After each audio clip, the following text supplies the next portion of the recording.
Okay, thank you to Tim Gray from Environmental Defense for coming back to the 905er. I guess a bit of a follow-up of our previous episode where we were talking about your legal action against the provincial government concerning the Greenbelt. Since that episode, a lot has come to light surrounding that topic, and yet you're not letting your legal action fall by the wayside, and that's why we want to talk to you. You've kind of relit the fire underneath that, and I'm wondering if you can just share with our listeners how what's going on with that and why you're pushing this forward again. Yeah, well, good timing for today. As you probably, well, people will know by the time they hear this, the minister made an announcement today that they're going to be reversing the boundary expansions that they imposed on Hamilton and many other cities. All of these sprawl-inducing, destructive expansions onto farmland, forests, wetlands, etc. So yeah, I mean, we of course will be watching the legislation they're promising, bring it forward, and if they do reverse all of the sprawl, then our lawsuit will no longer be needed. But the reason we went ahead with it was to achieve exactly what the minister is announcing today, which is to have all of this sprawl reversed. We know that we need to build homes inside of our towns and cities. We know that that's the best thing in terms of securing the housing supply that we need to make it affordable, to make it so that people can get from where they live and work back and forth across town to services, etc., more easily, avoid cars and gridlock. So um, imposing massive low density sprawl on the cities throughout the Greater Golden Horseshoe made no sense and was counter to all of the planning that we've been trying to do in this province probably for the last 25 or 30 years. So it's really, really important that it be stopped and be reversed. And Mhm. that's what our lawsuit was fundamentally about. The fact, I guess, just so we're all listeners and all of us are on the same page, we're recording this on the Monday that the provincial government announced that it was going to be rolling back the boundary expansions that they had imposed on Halton, Hamilton, a number of other 905 municipalities, which seemed to be a complete 180 from what said they were going to do earlier. And I mean, it got my kind of my memory jogging there, and I thought this would make basically we're back to square one, aren't we, with development under this government? I mean, they've pretty much essentially rolled back every one of their major policies on development. And I think with this one, this is kind of we're almost back to where we were in when they were first elected back in 2015, I believe. We could be. I mean, I think we're partway there. One of the concerns that we have, both with the Greenbelt reversals and also with this, is that the minister has made Minister Calandra has made comments that make it sound like maybe they're going to start the process again and try and keep it cleaner, so to speak, because we know how not clean the one that they ran both on the Greenbelt and these expansions was from the Integrity Commissioner and the Auditor General's reports. But the concern is that the substance of the changes, they might come back at them again and try and paper that over with a process that isn't so clearly influenced by particular developers and getting particular properties designated. But the core of what they're doing here, even if it was done cleanly, is still very deeply regressive.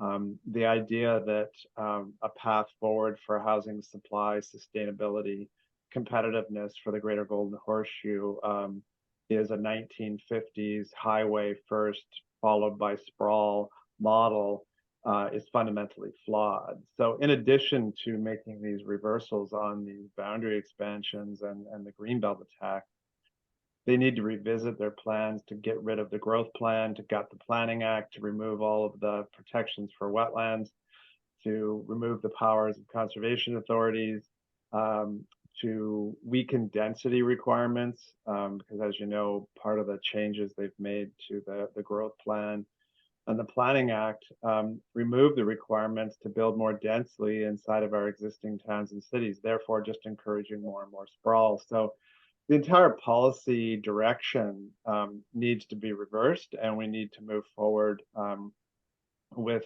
heavy investment in building affordable homes inside of towns and cities. And that means both addressing some of the barriers to building market housing, so barriers that stop developers and others with private capital from building affordable rental housing and market purchase housing, but also get back into the game of actually having governments build housing. Because the deeply affordable stuff that we need for people at the lower end of the income spectrum, that is never going to appear as a result of the market.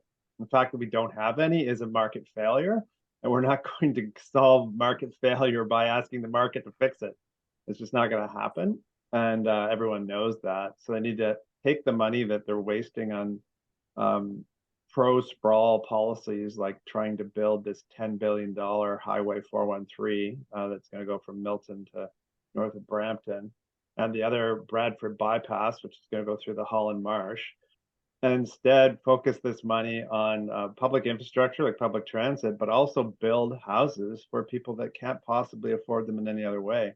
And then we'd start to see some real solutions to housing affordability emerge, and our cities being developed in a way that is going to make them prosperous in the future. I mean, that sounds like many good ideas that we've heard over the years, and indeed was kind of the focus of the regardless of which party was in government, was kind of the focus of the intensification objectives that have been in place really for much of the last 2 decades. This government obviously moved away from that. I mean, do you think there's any real chance that this government would ever say, hey, you know what, we're going to invest a load of money in actually building public housing, or encouraging municipalities to get into the building projects, or I mean, or is this simply a case of this is what you should do? Let's be real here, this isn't going to happen with these guys. Well, I think that government can change. I mean, I think if we were having this conversation 2 months ago, there would have been a lot of folks would say, well, they're never going to reverse the Greenbelt attacks. They're never going to reverse these boundary expansions. And in fact, of course, the premier doubled down on the Greenbelt stuff by saying, oh, you didn't like the 15 properties with the guy? Well, we're going to run a process to maybe take out 800. But you can only stand up to so much public outrage as a government, and in particular for both the Greenbelt and the boundary expansions. The manner in which it's done has attracted huge scrutiny in terms of the way that it was done, the influence peddling by developers, and of course there's a criminal investigation now underway by the RCMP. So that kind of doubled down on it. But I think that if this government was willing to listen to where municipalities want to go, listen to where the public wants to go, to look at actually the market trends of what kind of housing is being purchased, that they would recognize that we very much need to move in the direction of greater density inside of our towns and cities. Relative to most European cities, for example, we have very, very low density in most of our cities. Places like Hamilton in particular are so ready to have revitalization occur in major parts of the downtown core, especially the areas that will be serviced by the LRT once it's up and running. Massive opportunities to recreate and enhance an already great city, but to really return it to the kind of vigor that I think people in Hamilton really want to see. Some of our newer post-war suburbs are going to take a lot more work. These were built to be car dependent, and building the proper density and transit infrastructure to make them work properly and to return a quality of life to people who live there is going to take a lot more investment. Hamilton's actually kind of lucky. It has a historical urban form that can be revitalized much easier than some of the post-war suburbs where we have. It's, I mean, actually, literally, as someone who moved from one part of the 905 to Hamilton, yeah, that's very much what strikes me, is that Hamilton has that pre-auto age infrastructure in place because it predates the auto age. and it makes things a lot easier. Certainly in the kind of in the old city below the mountain, it makes things so much easier in terms of getting around and creating a less car dependent culture. The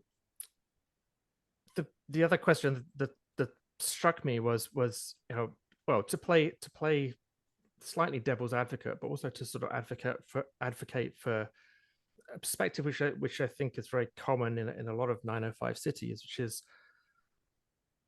well, we're damned one way and we're damned the other. We're against sprawl. We don't want to lose our green spaces, but we're also quite uneasy about the idea that if it's not sprawl, then it has to be high rises. It has to be that we have to kind of give up every downtown to 30, 40-story buildings. Isn't there kind of a middle ground here that we could find that increases density, but ends, we end up with a city more like Edinburgh than Manhattan, to oversimplify, I appreciate, but I mean, is that kind of what we're looking at now? That basically we're back to the what some would call overdevelopment of previously suburban downtowns. Absolutely. I mean, I think there is a really interesting and compelling way forward. This government has, we haven't talked about that so much, but they've also been very, very much in favor of massive tower development around particular transit nodes, for example, which in some place makes sense. But if you think of like where the opportunity really lies, it is in all that building type kind of between the towers and the individual 4,000 square foot home on farmland. Some people call this like the missing middle sometimes. But if you think of like the neighborhood that I live in downtown Toronto in Little Italy, and there are apartment buildings on my street from like the turn of the 20th century up until about late 1930s, early 1940s. Beautiful buildings, maybe 20 apartments in them, 4 floors. Taking up. I live in a semi, but take up a lot that would be equivalent of me and my neighbors, right to the back alley. But beautiful buildings that fit into the neighborhood. But those have been prohibited by zoning probably since about the 1950s. I don't know the exact date, but the density that you could build in these downtown neighborhoods with just changing those rules, or making it so that if you live in North York or in Richmond Hill or in Newmarket, that those kind of buildings could go into these single family home neighborhoods. Suddenly you start to get densities that would support public transit. So then you can have buses. And when you get enough of it, then you can have things like LRTs. And it's also enough people, you can have a local coffee shop you can walk to, you can have a grocery store on the corner. None of those things are possible if you don't have enough people living in a particular area. And then, of course, what you end up with as a result is complete car dependency, where you can't get a single service within walking distance of your house, and you're forced to drive absolutely everywhere, which is the situation that exists in a lot of places, but also what the current government wants to build. They see that as the future, is that we're going to build a lot more of that. And clearly it's terrible for the people who live there, and the costs are very, very high if you're car dependent. Like think of a 2-family, 2-income earning house, if people aren't working at home, and you're looking at like $20,000 a year per person to maintain that vehicle with payments and insurance and gas and stuff. So these costs are real. They're additive to the cost of buying a home, and those can be eliminated if we build differently. And of course, we actually get to keep some farmland as well, because it's a very finite resource in this country, and not sprawling means we actually have more places to grow food. I wanted to maybe just take a step back and go a little bit higher on and look at the housing crisis that we're all in the country. And it seems to me that we're coming to kind of part of my euphemism, but like a come to Jesus moment on the fact that the way that we've been building our cities and our communities has to stop. And I as you're talking, Tim, I was thinking of a comment that we heard Doug Ford say at one of his Ford Fests this last summer of, we're going to have, beautiful home, $500,000 home with a white picket fence that anybody can buy. And that's what they're going to get built in province. And I saw a lot of critics, myself included, was just that, how is this possible in today's market? and where are we going to build these homes? And I'm wondering if it's just a matter of that, like, is that notion just that going the way of the dinosaurs? That just we have to start thinking of how the 905 communities are going to be built for the future for our children's generation to live here. Yeah, I mean, I think that there's not gonna be an end to people living in single family homes, but I think that we're going to need to increase the supply of more urban housing forms, townhouses, stacked townhouses, 2-bedroom, 3-bedroom condominiums or rental apartments. Many of these bedroom communities were established after the war, especially the older ones. You think of like older areas of Richmond Hill or Scarborough. They're heavily populated by the boomer generation. Many of them living in singles or in single individuals or couples living in large houses where they would actually like to move into something else, right? They'd like to live in some other type of housing that wasn't so big, didn't require so much maintenance, but they can't because there's nothing available. So they have to leave their community or their city to find housing or stay put. If you started investing in having more variety of housing so that that massive cohort of people had somewhere else that they could live, that's literally tens of thousands of single family homes in the older suburbs that would be freed up for other people to buy. So it's not like there was not going to be 4-bedroom houses for people to live in. It's that because they make so much money for developers, is that they really want to drive the market to be that's the only thing that's supplied. I mean, this idea that we have, it seems, in this province, or if you listen to the premier, is that there's like just kind of this infinite choice, and the reason that we buy these or that we build these like massive single family homes on farmland is because that's what everyone wants. But there's not an open market for housing.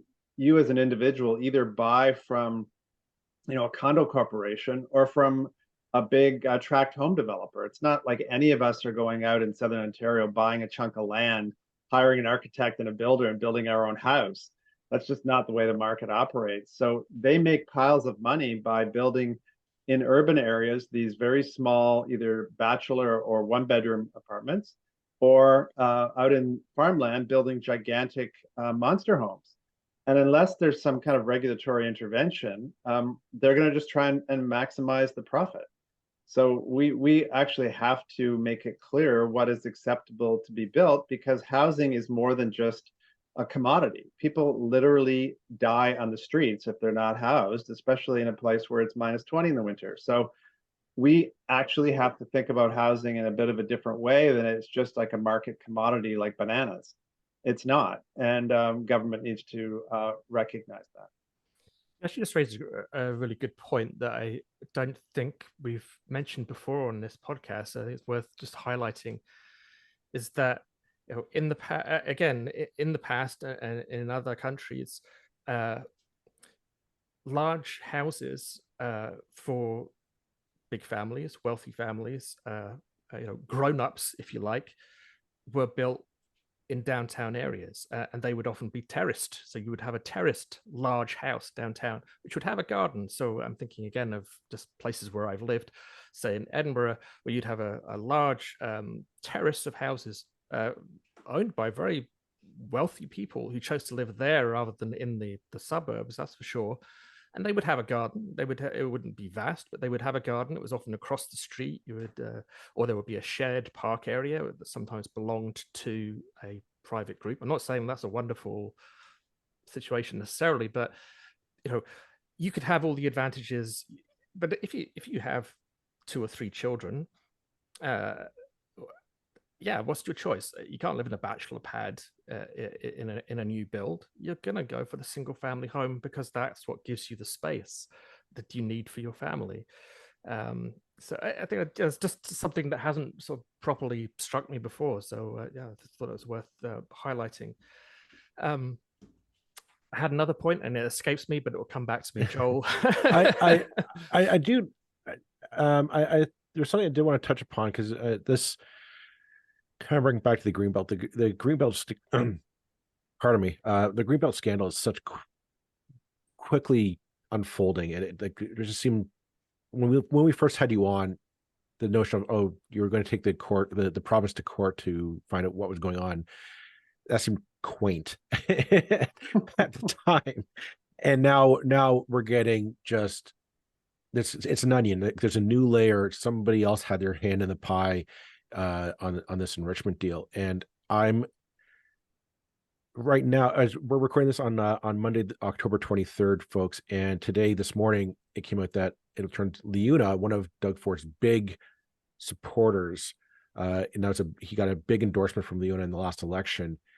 The executive assistant to the president owned property that was released from the Greenbelt by this government. And there's it looks like this is happening. And the reason I'm bringing it up is I wonder, organizations such as environmental defense, other environmental watchdog groups, other citizen groups, and this might be unfair to ask you to speak for them, but I will anyways.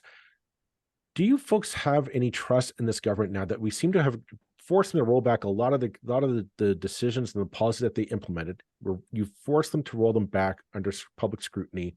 It's clear the public does not want them moving forward on this, but we still have 2 years left in their mandate, and they're presumably going to put something forward for the housing file. Do you trust them to do the right thing on this anymore? Well, I mean, we've seen the premier and ministers reverse themselves multiple times on the Greenbelt file for sure. So I think trust is probably no longer an appropriate word for interactions with this government on anything to do with housing or environmental protection. I mean, I think the proof is going to be in the pudding on a day-to-day basis. They have introduced legislation to return the Greenbelt takeouts to the Greenbelt. They're saying they're going to introduce legislation to reverse all the boundary expansions. We'll be pushing for legislation to reverse all of the attacks on planning and wetland protection, etc. So we have to actually see action, and it needs to be done in a way that's transparent and clear, and that the outcome is something that the public is demanding. On the influence side, the links between some of the land speculators, or in this case, a union you were mentioning, and government decision making. I mean, that really does get into the realm of breach of trust by public official, which is what the RCMP are investigating as part of their criminal investigation.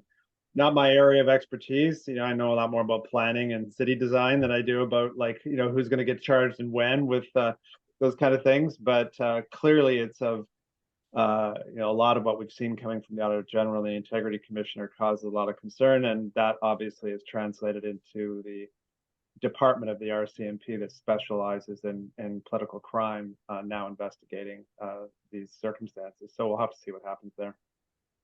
But I mean, it just comes down to a matter of trust. I mean, would you sit down at the table with Minister Calendra or anybody to talk about how to ensure any new housing projects are done in an environmentally safe, sound manner? Or to talk about how to make our cities more livable and conducive to a 21st century lifestyle. Oh, absolutely. I mean, we would talk with the government anytime that they would be willing to talk with us around the appropriate way forward on these issues.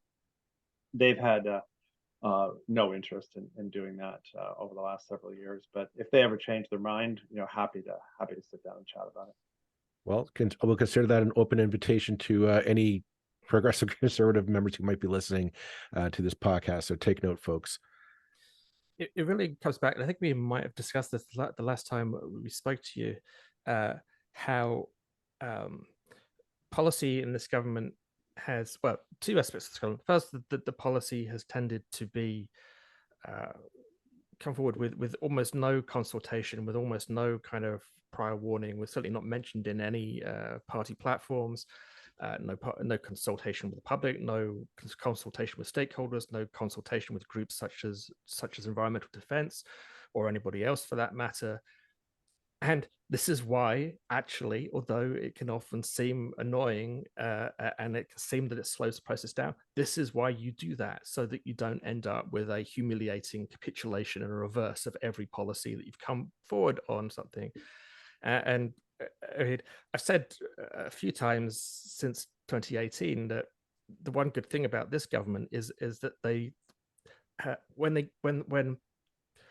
the metaphorical whatever hits the metaphorical fan, they will reverse their positions, because they are not particularly strong at sticking to their guns. That's the one thing you can say. They will reverse. They will turn around and undo what they've done, rather than risk being unpopular. But I mean, again, I maybe could just comment on that point, that policy that's done on the back of an envelope and then dropped from a great height. This is what happens. This is why you need to consult. Perhaps you could just say something along on that point. Yeah, absolutely. I mean, if you don't care what the evidence says, if you don't care what the data says, if you don't care what the professionals have to say about issues around planning, what municipalities have to say, what the needs are of the population, and you're only talking to your friends, as the Premier describes them, who have a very narrow private interest in a particular approach to planning and building, then you're likely to make some mistakes. And then, of course, at some point, this like realization, I guess, occurs, which is that, oh, right, yeah, we got elected by the people of Ontario. We're supposed to be representing the public interest, not narrow private interests of our friends. And it starts to become a real problem because you haven't thought about any of that because you didn't really care, apparently. So eventually it catches up with you. If you've done it in an incredibly reckless way, which they've done it, it's not just that people are angry about it or that it's bad public policy. In this case, they've pursued it in a way that clearly is corrupt in the kind of classic definition of it. Whether it's criminal or not, we'll see. So that, of course, then makes it even harder for individual MPPs to go back to their constituencies, because even the people who don't know very much about planning, don't care too much about whether we lose farmland or whether we build cities that look like they were from 1961. Even the folks who don't care about that get irritated about the corruption side of it.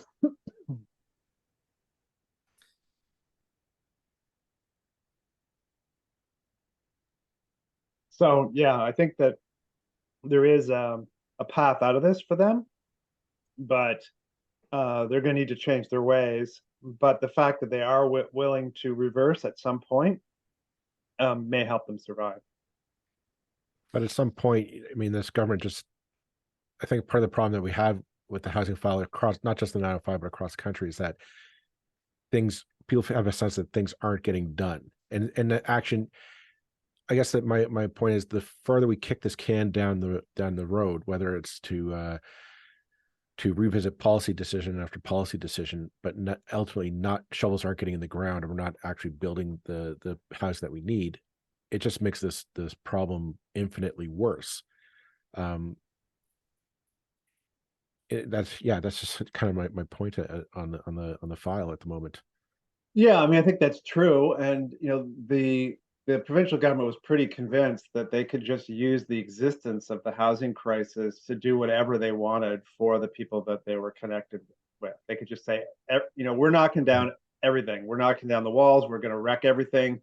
But it's because there's a housing crisis and this is going to build houses for you. But now we know that it wasn't for that. It was just that the crisis was a convenient excuse to give all kinds of presents to the folks that they're very close to. Mm-hmm. But to actually solve it is going to require both the focused attention of the provincial government and the federal government as well. Municipal governments, of course, are kind of already there, but their resources are limited. But the federal government, provincial government own land. They have huge financial resources at their disposal. They have the ability to change tax laws. They have ability to set up particular co-ops like we used to back in the 90s. There's all kinds of things that both of those levels of government can do, both here and then in other provinces. The question is are they going to do it? I think the political consequences of not addressing the housing crisis, though, are going to be very apparent. I mean, I think the federal government is at huge risk in the upcoming election if they're seen to be on the wrong side of this issue. And I think this government, after having said that they did all kinds of horrible, unpopular things to solve the housing crisis, if we get to 2026 and there's no change in housing affordability or housing supply in places where people need the houses, people are going to remember that, especially after they've been told that all of these horrible decisions were to build houses. I mean, actually, you mentioned the federal government, and I believe something that we talked about with you the last time you were on again, and certainly we spoke to Jennifer Keysman a few weeks ago. She mentioned it's mentioned by multiple people as like, if you could do one thing to ease the affordability crisis, what would it be?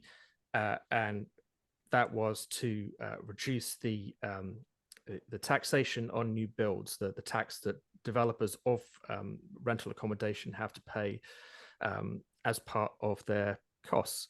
And the federal government announced that it was going to eliminate that cost on rental builds, and some of the provinces, I'm not sure if Ontario is one of them. Ontario says they will, yeah. Said, okay, they're going to match that and take off the PST. Is that, I mean, it kind of got buried under all the other things that have been happening in the news lately, including what the province is up to, but of course the rest of the world. Is that as much of a game changer as some people have suggested? It seems to be. You know, most of the commentary that I've seen coming from the development industry and people that, you know, work close with them in the planning world, people like Jennifer Keysman and others, you know, really do think that it is going to make a significant difference in decisions around investment in rental housing. I think it's part of it. Another part that is often talked about is a return to the tax structures that it used to exist back in the 70s. They would allow you to carry forward profits from one building into the next one, right? Which they eliminated. And you can really see that, you know, I don't know if it's just correlative. It seems more predictive than that. You see just the change from rental buildings in the 70s to condos as soon as they changed those laws. So that's part of it. I think the end of exclusionary zoning in cities, as we were talking about, is absolutely key to get some of these mid-sized buildings put into neighborhoods within existing downtown neighborhoods that are already well serviced and are inherently more affordable for people because of where they're located. And then on the deeply affordable side, government's going to actually have to build these things. Either donate the land and have you know, market build the housing, because of course land costs are a huge part of it in these big cities, or some and other mechanisms to deliver housing for people at the lower end of the income spectrum. You know, it's got so far to hand now that you know, only the top 2 or 3% of income earners, if you don't have wealthy parents, a big chunk of capital, or selling a house you already owned, can actually get into the market. You know, most of the people that are making very, very good incomes in Toronto would not qualify for a mortgage with the current interest rates and their income. So that is totally not sustainable for our society, that, you know, people making $250,000 a year can't buy a house. Like, that's insane. There's you keep bringing back to the notion of not notion, the idea of governments actually building affordable housing rental properties. And it strikes me that we seem to be approaching the housing crisis with two different philosophies in mind. On the I'm going to say the progressive side of the equation, people want to see government getting involved, like shovels in the ground, putting funding behind actual building projects.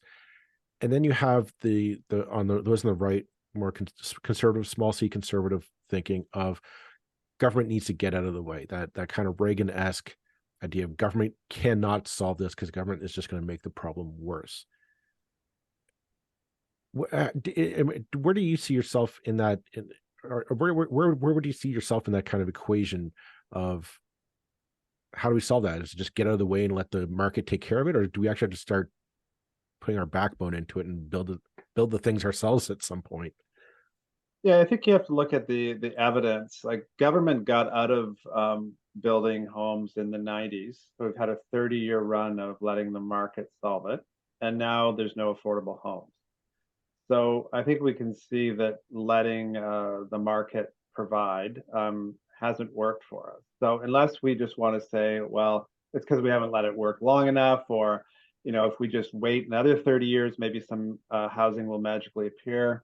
I think that's unlikely. I think, like most problems, there's probably a mix here of need for government involvement, both in terms of tax law, regulation, setting the playing field, to encourage the market to perform as best as it can.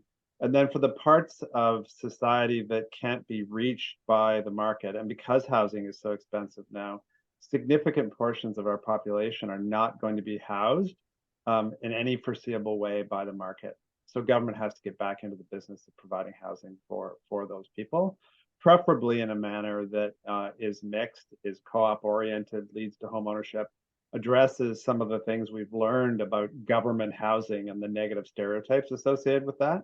There are models that have worked really well where government is involved in housing without it becoming housing that isn't looked after, becomes poor quality and dependent on ongoing government support. But there are models, and we used to use them, and we stopped. I mean, I grew up in a town. Well, most towns in Britain would qualify as this, but certainly my town was 50% of the housing, something like that. Certainly in terms of area, about 50% of the available housing in the area that I grew up was government built housing, municipal housing, rented housing. It wasn't all perfect. I'm not going to claim it was perfect, but it was of a decent standard. It was basically good. You weren't going to grow up with rickets or lung disease, or there was basically good, sound housing. Pretty dense housing as well.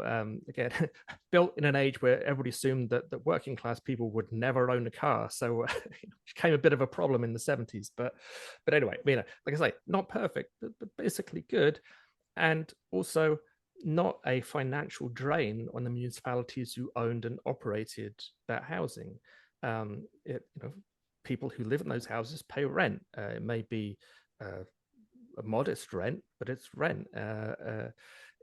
It's part, but the rules here work so much against that kind of situation. A municipality can't say, we want to build 20,000 houses. Can we get a bank loan, please? You can't do that.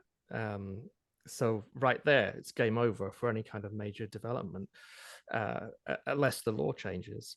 I mean, how big of a change would we need, not just in kind of sort of our kind of ideological outlook, but in just the legal basis to allow that kind of development to happen? Yeah, we would need changes for sure, and I think both the provincial and the federal governments have the authority to make these kind of changes. In particular, the province. Most of the authority around building and land and planning is provincial. The federal government obviously has tax law under its control, and the ability to spend, because it collects the lion's share of income taxes. So it can bring that to bear. Both the province and the federal government are big landowners, which makes building some of this kind of housing more possible. And then, of course, they both have the ability to legislate models that would be workable, co-op models, other things that make it more affordable, and to do things like backstop loans. I mean, they both have access to huge amounts of capital, and agencies whose job it is to make that capital available at low risk and low interest rates if they decide to. So it's clearly, you were mentioning the UK. We have some good examples in Finland and other parts of the world where huge portions of housing are in fact built by government, and in some cases continue to be run by government with tenants in them. So on a separate note, I mean, my understanding is that in Germany, which pretty wealthy country, the kind of default they have a much higher rental percentage of the population that rents than buys. So it's not, it's kind of, well, you're grown up now, have you bought your house yet, kind of outlook, which I have to say, as sort of viewing the condominium model in North America versus just renting, I think I'd rather rent than have a condo. But that's another story. But yeah, I mean, I wonder if we need to, question some basic assumptions. Do we need to own? What are the advantages of owning? Sure, you own something, but I don't know. Is there any sort of value in that kind of question? Yeah, for sure. I mean, you have multi-generational renting that occurs a lot in European cities. I have a friend in Paris whose grandmother, the apartment he has was his grandmother's apartment starting in the 1930s, right? So, this happens and is very, very common. I think here, in particular over the last, say, 25 years, there's been such a conversion of housing into being a commodity, and so much conversation about it as being a place that or being a vehicle to make a lot of money, that housing stopped being what it was when I was a kid, which is that you built a house to live in. You didn't have this idea that that was going to be your income source. You look to savings and other mechanisms of wealth creation and generation to provide your income, because the idea was you would live in your house and that it was not a commodity. And and of course the housing market wasn't escalating at such a huge pace that it is now. So we're living in a world where a lot of what we've seen in the marketplace is a result of that commodification, I think, and this resulting run on housing prices that have just taken them to a level that has skewed the market so much. I just remembered, I know we're coming to the end, and yeah, I just remembered the point I wanted to make earlier, and I'm just going to indulge me for a second. You mentioned at one point the kind of the sort of the big sort of McMansions that do get built in single family home neighborhoods, and there's that irony that you can build a big McMansion, but you can't build a building which should be, in terms of footprint, would probably be identical, which would house 3 families. You'll never get that passed, and that actually goes to the issue of oh blimey, I've just forgotten the name. The committees of adjustment. Do you have any thoughts on committees of adjustment? I have a bee in my bonnet about them, and the need for them maybe to be radically reformed or abolished. Do you have any thought about the role that they currently have played in kind of acting as a barrier to any kind of sensible development in established neighborhoods? Well, we run into a lot, here in Toronto with our work around trying to end exclusionary zoning, the kind of NIMBY phenomena. Like, quite often people will show up at those kind of places as kind of the first time they see a new development proposal. And we've seen a lot where people kind of bring forward environmental concerns that aren't particularly environmental, and quite often we will show up and just say, well, we actually work in an environmental organization with kind of deep policy knowledge here, and there's not environmental concerns about this project. But yeah, I think that has been a locus of resistance there to changing neighborhoods. And I think that is why that a lot of the changes we need to be put in place so they're done by right, so that you don't have to go through like individual applications. Like, the example I was giving in my neighborhood, we need to change it so that if you want to build a 3 or 4 story 20-unit building on a property in my neighborhood, you should be able to do it. It's different if somebody's going to build like a 30-story building in the middle of a single family residential neighborhood, and half the houses would be at 8 hours of shade every day, right? That's a complete change of the character of the neighborhood. But if you have 3-story houses in the neighborhood and you're going to build a 3-story apartment building that fits the character, but it's going to house 10 times as many people, maybe that makes some sense, and the city has an overriding interest, or the province has an overriding interest in making that possible, given what we're facing. I see that we're coming up on our time with you, Tim. I do want to close off, kind of circle back to why we had you on. And as this Greenbelt scandal in the provincial government, as it continues to unfold, your environmental defense is very much in the fight with as you're taking legal action and whatnot. I'm wondering to know what is that you're looking for going forward. What are you concerned about as you're seeing these developments happening? Or what are you keeping an eye on? What are you looking to find out about, or want clarified for your sake? Yeah, I mean, the outcome we want to see is a move to building the kind of cities that are going to make sense for the people that live in Southern Ontario. So these are cities that are denser, serviced by public transit, walkability, services that you can get to a higher quality of life, greater productivity, etc. The things that we know happen when cities are designed properly. Of course, the co-benefits of that are protecting the green belt, protecting farmland, having local food, higher air quality, water quality, all the good things that come with the ecosystem services that are not destroyed by paving them over with low density sprawl. So there's a whole bunch of benefits that flow together. That's the world that I think many of us want to create. With this government, I think stage one is getting them to reverse some of the attacks on this approach to planning.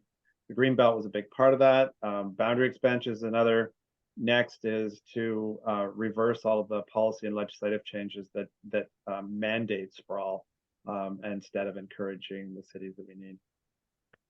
All right. Well, I think we're going to leave it at that for this episode. Thank you very much, Tim. Best of luck with you on environmental defense's legal action against the provincial government. Clearly, you're making some traction with this. So we look forward to seeing what comes next. Take care. Yeah.